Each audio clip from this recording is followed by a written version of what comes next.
اگر ہم اپنی وہ تطہیر کر پاتے ہیں تو پھر ایک نئی دنیا کی تخلیق کی جائے گی، جہاں پر اہل جنت ہر جمعے کو اللہ تعالیٰ کو ایسے دیکھیں گے جیسے بدلی میں سے چاند کو دیکھا جاتا ہے۔ فراق و وصل کے قصے کہانیوں سے نکل، نظر اٹھا کے مکمل غم حیات کو دیکھ۔ یہ بھی وہی معنی میں شعر ہے جو میں پیچھے ڈسکس کر کے ہٹاؤں کہ یہ کیا ہے فراق و وصل، یہ مل گیا، یہ چھٹ گیا، یہ حاصل ہو گیا، یہ کس سے کہانیاں ہیں؟ نظر اٹھا کے مکمل غم حیات کو دیکھ۔ مکمل ہمیں حیات کچھ ہو رہا ہے، ٹائم اینڈ سپیس کا جو ٹیسٹ ہے، زمان و مکان کا جو امتحان ہے، جس کے اندر ہم میں سے ہر شخص اپنی مرضی سے وعدہ کر کے آیا ہوا ہے اور اوپر جا کر جواب دینا ہے۔ جو غریب ہے وہ اوپر کچھ طے کر کے آیا تو غریب ہے، جو امیر ہے وہ کچھ طے کر کے آیا تو امیر ہے۔ ہر شخص نے کوئی امتحان چنا ہے تو یہاں آیا ہے۔ اس غم حیات کو دیکھ جو ٹائم اینڈ سپیس کا ٹیسٹ ہے۔ یہ فراق و وصل کے قصے کہانیوں سے نکل، خاص طور پر جو میرے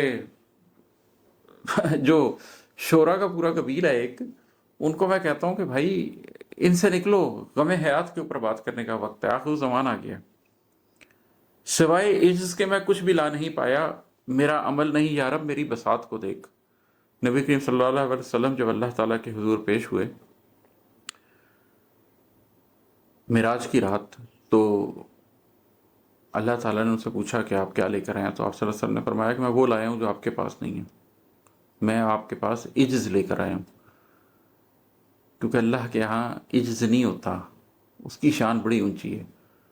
عجز ایک ایسی چیز ہے جو بندے کو زیب دیتی ہے، تو اللہ کے پاس اگر جانا ہے تو عجز لے کر جانا ہے۔ تو سوائے عجز کے میں کچھ بھی لا نہیں پایا، میرا عمل نہیں یارب میری بساط کو دیکھ، کہ میرے پاس ہے ہی کچھ نہیں، اس کے علاوہ آپ میرا عمل نہ دیکھیں، آپ میری عاجزی دیکھیں کہ میں اتنے ہی عمل کے قابل تھا، میری کیپیسٹی کم تھی، آپ کی شان کے برابر عمل میں لا نہیں سکتا، میرے بس میں نہیں ہے کہ میں وہ عمل لے کر آؤں جو آپ کی شان کے مطابق ہو، بس میری بساط کو دیکھ اور مجھ پہ رحمت فرما دے۔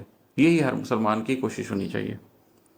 میں اپنے اشک سایہ ہی بنا کے لایا ہوں، قلم تیرا ہے خدایا میری دوات کو دیکھ۔